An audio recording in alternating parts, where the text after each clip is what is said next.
Hi everybody, I thought I would show you how to make this kind of fun little origami bat. This is just for fun. This is not something you have to do, but I thought it might be kind of a fun little project if you would like to try some origami.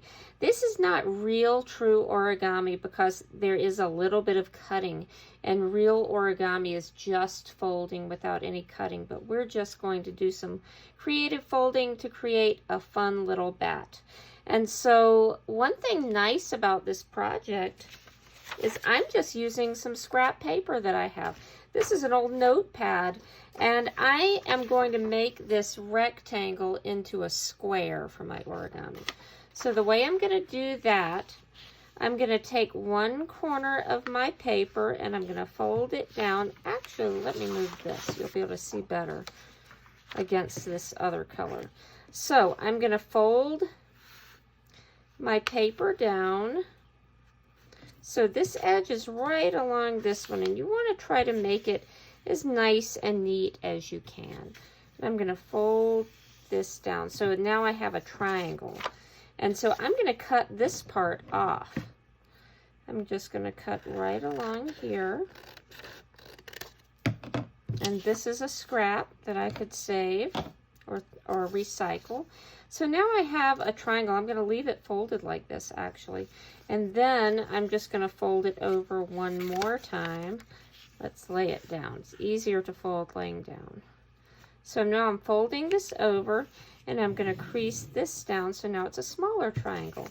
So we started, well, we ended up with a square, but we had folded to make our square, and then we just folded one more time.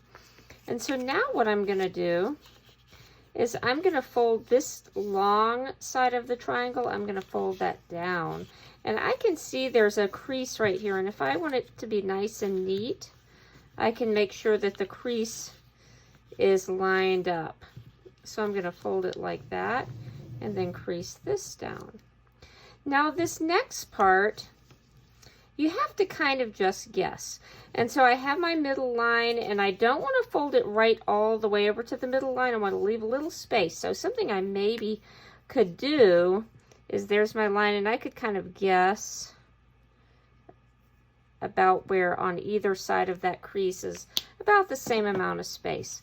And then I'm going to fold that part down, kind of like if the bat was folding his wings. I'm going to fold that down, and that doesn't have to be an exact angle, but you want both of them to be kind of similar. So I'm going to leave that one folded, and then I'm going to fold this one down, and I'm creasing pretty hard.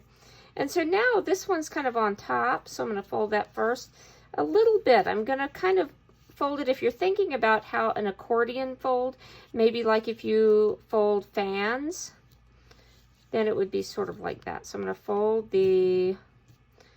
that part over, and I'm going to do the other one, trying to do it about the same. It doesn't have to be perfect. And I'm going to crease those down. When I turn it over, that's our basic bat. You can leave it just like that if you want and decorate it. Or if you want to make it a little bit more to where his little ears show and his wings have that curved look a little bit, you can do a little bit of cutting. You could cut out just a little bit of shapes here. I'm just cutting a little curved line. And then for this part, for the head, I'm just going to cut down 2 little slits. You can cut this piece out, or you can just fold it behind. That's pretty simple. And then it is ready to decorate. If you're wondering how this one is black, what I did before I did any folding is I colored my paper black with just my marker. Of course, you could use a crayon or a colored pencil or something, or some of you may actually have some black paper. And guess what? You can make your bat all kinds of different colors too, because we're artists. They do not have to be realistic. I made mine kind of silly with big eyes. I just cut those eyes out of a scrap piece of paper. I folded it in half, and then I cut out a little circle so that I would have two the same size. And I just glued those on and then colored with my marker in the center. But you could do all kinds of patterns, designs. You can get really creative with it. I hope you have fun if you try to make these little bats, and I will see you soon.